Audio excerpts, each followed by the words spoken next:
मी बोरकर गुरुजी, विश्व ज्योतिषाचार्य, ब्रह्मांड ज्योतिष कार्यालय, मुक्काम पोस्ट रावेर, जिल्हा जळगाव। रावेरचा पिनकोड नंबर आहे 425508। माझा मोबाईल नंबर आहे 9850015558। आजचा कार्याचा विषय हा ज्योतिषशास्त्रीयच आहे।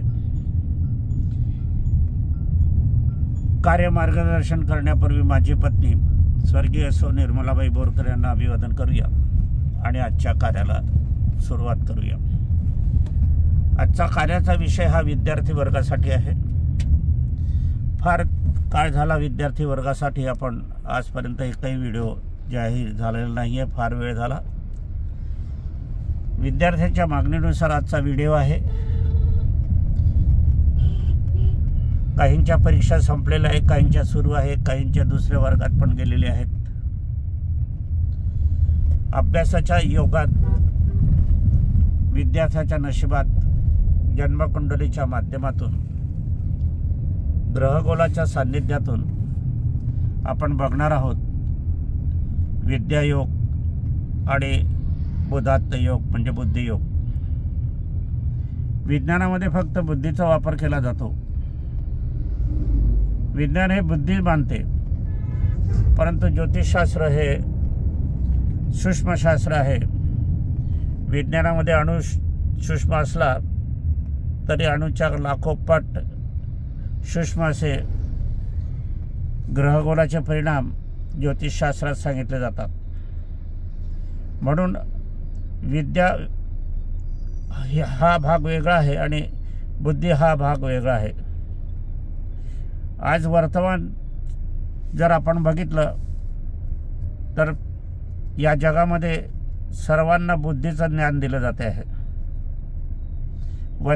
विद्या कुठल्याही शाळेमध्ये, कॉलेजमध्ये शिकवली जात नाही, हे दुर्दैवी आहे। आणि याच्यामुळेच भारतासारखा संस्कृतीशील असलेला देश हा पाश्चात्य संस्कृतीवर आधारितच्या मागे पळत आहे। आज आपण बघितलं शहरात याचं लोण आलं होतं पाश्चिमात्य वागणुकीचं, संस्कृतीचं, आज खेड्यापाड्यापावतर झिरपते आहे आणि हे दुर्दैवी आहे। भारतीय संस्कृतीला हे लज्जास्पद आहे, परंतु सरकारचं याच्याकडे मुळीच लक्ष नाही। कारण ज्यांच्याकडे शिक्षण खातं हवं असेल त्या शिक्षण खात्याकडे विद्येचा प्रादुर्भाव मुळीच नाही आहे। शिक्षण खात्यामध्ये विद्वत्तापूर्ण लोकांचा समूह नाही, सामीलता नाही, सहभाग नाही। सर्व राजकारणाचे वारे आहे, तरी पण आपण आपल्या परीने बुद्धियोग आणि विद्यायोगाचा प्रभाव कसा असतो ते आपण आज बघणार आहोत। बुद्धी हे व्यवहारवादी आहे। बुद्धी व्यवहारवादी असल्या कारणाने जिथे व्यवहारवादी असतो तिथे प्रेम नावाची वस्तू नसते, प्रेम नावाचं नामकरण त्या ठिकाणी उद्भवत नाही। बुद्धी ही बाप बेटाचा व्यवहार सांगते। पैशावर, आर्थिक कारणावर आधारित बुद्धी असते आणि विद्या मात्र भावनेवर आधारित असते, श्रद्धेवर आधारित असते, मनावर आधारित असते आणि ती मानवताशी जुळलेली असते विद्या। आणि बुद्धी ही जर डोक्यात गेली तर तो मनुष्य बुद्धिवान असला तरी सैतानासारखा वागतो। आपण प्रत्येक क्षेत्रात बघत आहोत, अनाचार वाढतोय, भ्रष्टाचार वाढतो आहे। हे कशाचं लक्षण आहे तर हे बुद्धीचंच लक्षण आहे। हजारो कोटीची संपत्ती असल्यावरही भ्रष्टाचार थांबेनासा होतो, म्हणजे इथे बुद्धी श्रेष्ठ ठरते आणि विद्या नामोहरम होते। म्हणून शाळा कॉलेजामधून विद्या शिकायला पाहिजे। परंतु वर्तमान स्थितीत आपण जर बघितलं तर मराठी शाळा नामनिशेष झालेल्या आहे, सरकारने बंद केलेले आहे आणि या शाळा कॉलेजात विद्याकाराला व्यापारीकरण सुरू झालेलं आहे, पैसा कमवण्याचं साधन सुरू झालेलं आहे। ती गोष्ट आपण बाजूला ठेवूया, ज्योतिषशास्त्राकडे पुन्हा वळूया। ज्योतिषशास्त्रामध्ये बघायला असेल तर रवी आणि बुध हा बुधात्त योग होतो। त्याच्याने बुद्धी प्राप्त होते.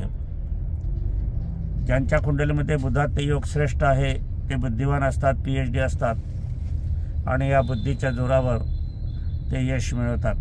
आणि ते जसं तुमची बुद्धी असेल, जसं तुम्हाला यश मिळेल, जशी तुमच्याजवळ पदवी असेल तशी मग तुम्हाला नोकरीमध्ये चान्स असतो आणि त्याप्रमाणे दर्जा ठरत असतो. परंतु विद्या तसे नाही. विद्या हा रविगुरू असला म्हणजे विद्यावान किंवा बुधगुरू असला तरी विद्यावान, गुरु स्वराशीचा बलाढ्य असला तरी विद्यावान, गुरु धनुराशीचा मीन राशीचा उच्चचा असला तरी विद्यावान. आणि विद्या आता आपल्याला घरात शिकवायला हवी आहे. धार्मिक शिक्षण घ्यायचं असेल, काही करायचं असेल तर आपल्याला विद्येचाच उपयोग करावा लागेल. परंतु वर्तमान आपण शालेय बुद्धीचाच विचार करणार आहोत.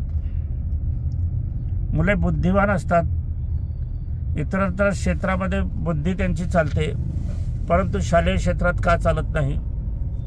काही मुलं अशी असतात की खेळामध्ये प्रावीण्य मिळवतात, परंतु पुस्तकी विद्यामध्ये प्रावीण्य त्याला मिळवता येत नाही. काही ड्रॉइंगमध्ये हुशार असतात, परंतु पुस्तकीच्या वाचनामध्ये त्यांना यश मिळवता येत नाही. असं का होते? ड्रॉइंगमध्ये ते यश मिळवू शकतात, खेळामध्ये ते यश मिळवू शकतात, इतरत्र यश मिळवू शकतात.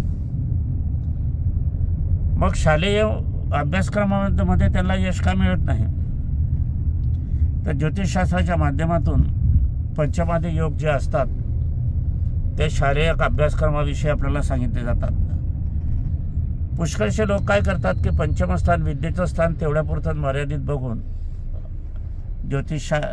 विद्वान निर्णय देतात. परंतु तसा निर्णय द्यायला नको, कारण आपल्या कर्तव्यात काय आहे हे बघायला हवं.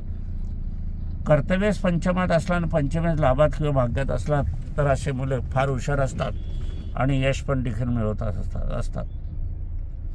याच्यामध्ये शुक्राची गती ज्या ज्या वेळेला येते, कारण चलित ग्रह असतात, तर शुक्र हा मनाचा ठाव ठिकाणा विचलित करतो, मनाची एकाग्रता बिघडतो आणि मन विचलित झालं की मग अभ्यासक्रमामध्ये लक्ष लागत नाही, चित्त लागत नाही. गुरु हा उच्चीचा असला पंचमा दिसते, गुरुची दृष्टी पंचमावर असली, कर्तव्य भावेचा स्वामी जर गुरु असला आणि तो लाभात आणि भाग्यात जर गेलेला असतात किंवा भाग्येश लाभेश जरी असला आणि तो पंचमादिशी संबंधित असला किंवा दृष्टी गोचरात असला तरी मग या ठिकाणी आपलं एकाग्रता वाढते आणि मग काही मुलं जी एकपाठी असतात एकदा वाचलं म्हणजे त्यांच्या लक्षात राहते. मग हा एकपाठीचा निर्णय घेणारा ग्रह गुरु जसा आहे तसा बुधही आपल्याला बघायला हवा आणि रवी पण बघायला हवा, कारण रवी हा एनर्जी देणारा ग्रह आहे. आपल्याला एनर्जी असली तरच आपल्याला अभ्यासात यश मिळेल, नाही तर नाही. काही वेळेला काय असते की ज्या वेळेला परीक्षेचा काळ असतो त्यावेळेला नेमकं गोचरीचे ग्रह षष्ठम स्थानाचे संबंधित ग्रहगोल करीत असतात, विचलित होत असतात. गोचरीचं भ्रमण त्यावर चालत असते. मग अशा वेळेला आरोग्याचे प्रश्न निर्माण होतात, विचलितपणा वाढतो, तापादी विकार होतात, इतरत्र संसर्ग बाधा होते. काही वेळेला परीक्षा दिली पण जात नाही, कारण गोचरीच्या ग्रहाचा परिणाम हा परीक्षेच्या कालावधीत आपल्याला बघायला हवा. तो आपल्याला अगोदर बघता येतो. अगोदर बघत असताना 12 महिने अगोदरही आपल्याला बघता येतं, कारण तर मार्च एप्रिलमध्ये साधारणतः परीक्षा असतात. तर मार्च एप्रिलच्या काळामध्ये गोचरीचे ग्रह कुठले हे आपल्याला बघायला हवे. गोचरीचे ग्रह त्यावेळेला जर विपरीत अवस्थेत असते, चांडाळ योगात असले, विचलित योगात असले, भ्रमित योगात असले, हर्षलच्या सान्निध्यात जर असले, पण त्यावेळेला आपल्याला त्याच्या उपासना करून किंवा परीक्षा हॉलमध्ये जाताना किंवा घरी अभ्यास करताना काही उपासना आराधनेचं साहित्य किंवा उपासना आराधनेचं मनन किंवा उपासना आराधनेचं पटभोरण किंवा पोटभरणसुद्धा आपल्याला करता येते. आता वर्तमान स्थितीमध्ये शाळेमध्ये जर पाहिलं तर नीट आणि नेटच्या परीक्षेच्या वेळेला जर बघितलं तर जसे काही मुलं अतिरेकी आहे अशासारखा शरीराचा शाळेचा कारभार असतो. हाफ शर्ट पाहिजे, चप्पल नको, फोंटन नको, आमचीच वापरायला पाहिजे, तमुकच यायला पाहिजे. म्हणजे कसं काही त्या मुलं घाबरून जातात अशा ह्याच्यात. परंतु जे विद्वान आहे, परीक्षा घेणारे आहे, शाळा चालक आहे, त्यांच्या डोक्यामध्ये हे का शिरत नाही, हे एक आश्चर्य आहे. लहान मुलं असतात, गोजीरवाणी मुलं असतात, खेड्यापाड्यातून आले असतात, शहरी वातावरणात परीक्षा होतात, विचलित होतात, घाबरत होतात आणि मग ही मुलं उत्तीर्ण होतात. हे मंत्री आमदारांना का कळत नाही हेच कळत नाही मलाही. अहो ते अतिरेकी नाही. परीक्षेच्या काळामध्ये जर आपण पाहिलं तर कापी प्रकरण आपण जर पाहिलं तर पोलीस आणावे लागतात. हे आश्चर्याची गोष्ट आहे. लहान लहान मुलं आहे आणि तिथे पोलिसाचा संबंध येतो, चढीमार होतो, धाक दाखवला जातो, खिचे तपासले जातात. अरे ते मुलं परीक्षा कसे देणार आहे, कसे विचलित होणार आहे? जर आपण शिक्षण खात्याच्या अधिकाऱ्याला जर त्याच वर्गात जर आपण बसलो की हा पेपर दे तर त्याला देता नाही येणार, ही सत्य गोष्ट आहे. आणि हेच अधिकारी नियम लावतात. दुर्दैव आहे. विद्यास्थानामध्ये आधीच तर पोलिसांचा शिरकाव नकोच, मुळीच नको. परंतु कोणी काही बोलत नाही, आमदाराचा विचार करत नाही, मंत्री आणि नाही नागरिकही गप्प प्रमाणे स्वीकारतात. असा विषय हा दूरवर भटकटतो आहे. आपला विषय विद्यादानाचा आहे. म्हणून ज्योतिषशास्त्रामध्ये जर आपण पाहिलं तर आपल्याला जन्मकुंडलीच्या माध्यमातून हे तर बघता येते, परंतु केवळ जन्मकुंडलीच्या माध्यमातून हे न बघता विद्याकुंडली आणि बुद्धिकुंडली ही वेगळी काढावी आणि त्याच्यामध्ये कर्तव्यभाव आणि लाभभाव, भाग्यभाव काय हे बघावं. आणि याच्यामध्ये केंद्रस्थानं का हवं आहे. त्रिकोणाचा ग्रह एखादा जर चतुर्थ स्थानात गेला, सप्तम स्थानात गेला, दशम स्थानामध्ये गेला किंवा एका पहिल्या त्रिकोणाचा ग्रह दुसऱ्या त्रिकोणाला आणि दुसऱ्या त्रिकोणाचा ग्रह पहिल्या स्थानामध्ये जर गेला किंवा लग्नामध्ये गेला म्हणजे जन्मोदय गेला तर मात्र अशी मुलं विद्यार्थी कुठल्याही परिस्थितीत यशस्वी होतात. परंतु हे जे सरकारचं वातावरणामुळे थोडेसे कमी मार्क मिळण्याची संभावना असते आणि काही वेळेला मन विचलित वगैरे झालं तर मग मात्र अनुत्तीर्णीचा ठप्पा पण लागतो. मन विचलित होऊ नये, मन एकाग्र व्हावं, आहे त्या परिस्थितीला सामोरं जावं याची तयारी आपण घरी करायला हवी, आईवडिलांनी करायला हवी. मग त्याच स्थानी आपल्याला विघ्नहर्ता जर असेल तर गणेश असेल आणि आपली आराध्य देवता जी कुळदेवता आहे किंवा कुळदेव आहे त्यांच्या सान्निध्यात जर आपण उपासना केली तर आपलं मन दृढ होते, विचलितपणा लपतो. आणि याच्याशिवाय आपला राशीस्वामी कोणता हे बघायला हवं आणि राशीस्वामीचं भ्रमण गोचरीचं कुठलं हे बघायला हवं. आता एखाद्याची जर वृश्चिक राशी असली, त्याचा स्वामी जर मंगळ असला आणि मंगळ जर कर्केचा असला तर तो नीचेचा असला तर तो नक्कीचपणे विचलित करेल. तो अष्टमात असला तर आरोग्याचे स्थान बिघडवेल आणि तो शनीच्या सान्निध्यात असेल तर कापी करेल कोण आणि याच्यावर आरोपसुद्धा येण्याची संभावना राहील.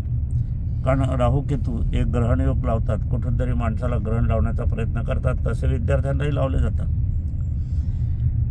मग ज्या वेळेला परीक्षेचा काळ हा साधारणतः मार्च एप्रिल असतो, तो मार्च एप्रिलचे ग्रहयोग जे आहे म्हणजे गोचर योग, त्या काळचे ग्रहयोग कुठे आहे याचा आपल्याला अंदाज घेता येतो. आणि मग ज्या वेळेला परीक्षेचा काळ असतो, परीक्षेच्या तारखा आपल्याला जाहीर होतात, त्यावेळेला ज्योतिषशास्त्राकडून उपासना आराधना करून घ्यावी. आता ह्या परीक्षेच्या तारखा काही लगेच आज तारीख जाहीर झाली ना उद्या परीक्षा झाली असं नाही. 8-15 दिवस अगोदर तर होतच असतात. मग 8-15 दिवसा अगोदर जेवढी आपल्याला उपासना करता येईल तेवढी आपण करावी. ही उपासना विद्यार्थ्यावरच थोपवू नये.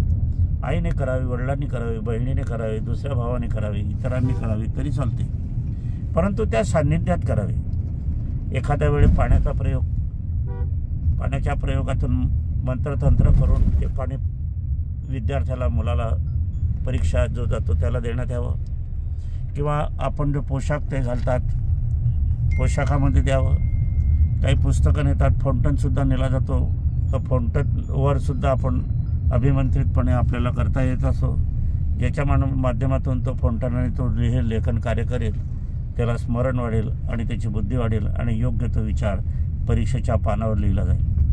म्हणूनच ह्या उपासना आराधनासुद्धा लाभतात, वाहून जात नाही. त्याचप्रमाणे बुधात्त योगचा विचार आपल्याला करावा लागला, त्यासोबत विद्यायोगाचाही विचार करावा लागला. कारण विद्यायोग हा श्रेष्ठ आहे, विद्यायोगाचा गुरु आहे. गुरुचं करत असताना मात्र आपल्याला गुरुचा आद्यवृक्ष जो आहे तो उंबर आहे, औदुंबर ज्याला म्हणतात, त्यावेळेला त्यांची फळाचा उपयोग आपल्याला करावा लागतो, त्यांच्या पानाचा पूजनाचा उपयोग करावा लागतो. एखादी उंबराच्या काडी आपल्याला त्याच्याही याच्यामध्ये पुस्तकामध्ये लिहिताना ते पानही ठेवता येते. दत्त मंदिरात जाऊन आपल्याला उपासना आराधना करता येत असते. परंतु हे सगळं आपल्याला जन्मकुंडलीच्या माध्यमातून बघूनच करावं लागत असते, नाहीतर आपल्याला करता येत नाही. असो, आता एखाद्याची राशी जर आपल्याला कुंभ असली आणि त्याच्या बाजूला एक वृश्चिक राशीचा विद्यार्थी येऊन बसला, तर मात्र त्यावेळेला या ठिकाणी स्फोटक योग होतो, म्हणजे दोघंही विचलितपणा वाढतो. असंही होतं, पण ते आपल्या हातात नसते. मग याच्यासाठी आपल्याला दोघांचा संरक्षक ग्रह कोणता आहे? आता वृश्चिक राशीचा मंगळ येतो आणि कुंभ राशीचा शनी येतो. या दोघांचा काय येतो? तर शुक्र हा दोघांनाही चालतो. म्हणून शुक्र प्रधान असलं म्हणजे त्यावेळेला परीक्षेला जाताना पांढरी वस्त्र घालावी, म्हणजे दोघांचं मिलन होईल आणि विद्यार्थ्याला स्फुरण येईल आणि तो यशस्वी होईल. पण हे करत असताना मात्र जाणकार ज्योतिषाचीच आवश्यकता असते. आपल्याला ते बघावं लागते. त्यातूनच आपल्याला वस्त्राची निवड करावी लागते, कपड्याची निवड करायची असते. त्याचप्रमाणे आपला जो काही नंबर येतो, परीक्षा हॉलचा नंबर येतो किंवा बेंचावरचा नंबर येतो, तो नंबर जर आपल्याला उपयुक्त असला, त्याला आपल्याला समृद्धीत आणायचं असलं तर समृद्धी योगाची पूजा करून आपल्याला तो नंबर आपल्याला जाहीर करायचा असतो. किंवा तो नंबर जो असला तर तुम्ही पॅड नेतात, काही नेतात, त्याच्यावर त्या पॅडवर तुम्ही तुमचं नाव लिहितात. त्यावेळेला तो नंबर तिथे अवश्य लिहावा.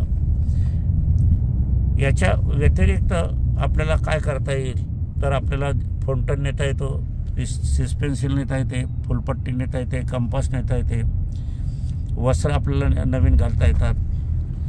काही वेळेला गळ्यामध्ये एखादा विशिष्ट ईश्वराचा किंवा बुधात्त योगाचा, विद्यायोगाचा धागासुद्धा आपल्याला बांधता येत असा असतो. पुष्कळ उपासना आराधनेचे मार्ग आहे, ज्याच्या मार्ग आहे. परंतु हे उपासनेचे मार्ग बघत असताना ज्या काळामध्ये परीक्षा आहे, जो काळ आहे त्याला किती अनुरूप आहे हे बघावं लागेल. आपल्या जन्मकुंडलीच्या माध्यमातून केवळ साधता येणार नाही, त्याबरोबर आपल्याला गोचरीची कुंडली म्हणजे ज्या वेळेला परीक्षा असेल त्यावेळेचे ग्रह कोणते आहेत त्यावरून आपल्याला उपासना आराधना ठरवता येईल. त्याच्या अगोदर आपण अभ्यास करत असतो. अभ्यास करत असताना आपलं मुख कोणत्या दिशेला हवं, आपली पाठ कोणत्या दिशेला हवी. आपण ज्या वेळेला अभ्यास कराल तर खुर्ची टेबल करून करत आहात का? मग टेबल खुर्चीवर आपल्याला काही गादी टाकावी लागते, काही रुमाल टाकावा लागतो. तो कोणत्या रंगाचा हवा, कोणत्या दिशेला तोंड करून अभ्यास करायला हवा. आपल्याला लाकडाची खुर्ची उत्तम आहे का लोखंडाची खुर्ची उत्तम आहे का? याच्या व्यतिरिक्त आपल्याला उपदिशा आहे, तशा नैऋत्यची दिशा आहे, वायव्येची दिशा आहे, आग्नेयची दिशा आहे. या दिशाचा उपयोग घेता येतो का? याच्याशिवाय मग आपण ज्या वेळेला निजतो, झोप घेतो, निद्रा घेतो, त्यावेळेला आपल्याला आई वडील जर आपल्या समवेत असले तर कुठलेही ग्रहयोग बघण्याचं कारण नसते, कारण ते उत्पत्तीदाता असतात. उत्पत्तीदाता असल्या कारणाने त्यांच्याकडे सर्व नवग्रह 12 ग्रहांचा साठा असतो आणि त्यातून मात्र शुभचिंतक असे स्राव वाहत असतात. आणि ते स्राव वाहत असताना म्हणजे मंत्रतंत्राचेच असतात, ते श्वासोश्वासातून जात असतात. आईवडिलांनी उपासना केली की मग ते तुम्हाला लागू होते. म्हणून अशा खोलीमध्ये आईवडिलांनी निद्रा घ्यावी किंवा आईवडिलांच्या समवेत विद्यार्थ्यांनी झोपावं. त्याप्रमाणे मग सकाळी उठावं, आईवडिलांचे चरण स्पर्श करावे आणि मग तुम्ही परीक्षा हॉलमध्ये जावे. हे जसं झालं त्याचप्रमाणे आपल्याला ज्या वेळेला तुम्ही अभ्यास करतात तर अभ्यास करत असताना कोणत्या वेळेला केला पाहिजे हे पण ठरवता आलं पाहिजे.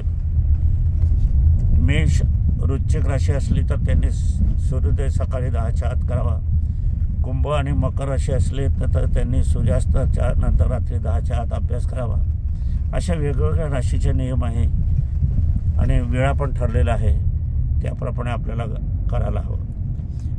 परीक्षा हॉलमध्ये जाण्याच्या पूर्वी आपल्याला 10-12 किंवा महिनाभराचा अवकाश असतो. त्या महिनाभराच्या अवकाशामध्ये आपल्याला घराच्या बाहेरील मंदिरामध्ये जाऊन दर्शन करता येते. कोणत्या ईश्वराचं दर्शन कोणत्या वेळेत घ्यावं ते पण आपल्याला बघायला हवं. आता हा धार्मिक विधी झाला. ज्योतिषशास्त्रीय विधी असा असतो तो ग्रहावर आधारित असतो. ग्रहावर आधारित असल्या कारणाने मग त्याच्यात रंगसंगतीचा विचार येतो, दिशेचा विचार येतो. त्याचप्रमाणे ग्रहाच्या आराधनेचा सुद्धा विचार येतो. ग्रहाच्या आराधनाचा घेतला तर ग्रहाची आराध्य देवता वेगळी असते. गुरु असला तर दत्त समोर येतात आपल्याला, कुंभ असला की शनी समोर येतात की महादेव पण येतात, शुक्र असला की राधाकृष्ण येतात आपल्याला, मेष वृश्चिक असले तर हनुमान मारुती आपल्यासमोर येतात, मिथुन आणि कन्या असली तर गणपती हे आराध्य दैवत आहे. अशा वेगवेगळ्या राशींचे वेगवेगळे दैवत असतात. त्याप्रमाणे आराधना केली तर आपल्याला आपले बुधात्य योग, विद्यायोग सफलतेने आपल्याला यश मिळवून देणारे असतात. शाळेमध्ये जाताना शांत चित्ताने जायचं असते, मनात विचार कुठलेही आणायचे नसतात आणि आपल्याला लक्ष केंद्रित करायचं असते ते अभ्यासाकडे आणि प्रश्न उत्तर देण्याकडे. हे आपण बघत असताना याची तयारी मात्र आपल्याला घरीच करावी लागणार आहे. असो आजचा विषय आपण इथे संपूया. संपण्यापूर्वी माझी पत्नी स्वर्गीय सौ निर्मलाबाई बोरकर यांना अभिवादन करूया आणि आजच्या कार्याचं समापन करूया.